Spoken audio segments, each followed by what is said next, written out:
ദൈവികമായ രക്ഷയും കരുണയും നമ്മുടെ പേരുണ്ടായിരിക്കട്ടെ.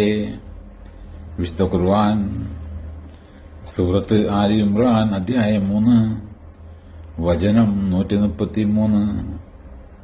ബിസ്മില്ലാഹിർ റഹ്മാനിർ റഹീം. വസാരിയു ഇലാ മഗ്ഫിറത്തിൻ മിൻ റബ്ബിക്കും വജന്നത്തിൻ അർളുഹാ സമാവാതി വൽ അർള് ഉഇദ്ദതു ലിൽ മുത്തഖീൻ. നിങ്ങളുടെ രക്ഷിതാവിങ്കിൽ നിന്നുള്ള പാപമോചനവും ആകാശഭൂമികളോളം വിശാലമായ സ്വർഗവും നേടിയെടുക്കാൻ നിങ്ങൾ ഗതിപ്പെട്ട് മുന്നേറുക. ധർമ്മനിഷ്ഠ പാലിക്കുന്നവർക്ക് വേണ്ടി ഒരുക്കിപ്പെട്ട വെച്ചതത്രേ അത്.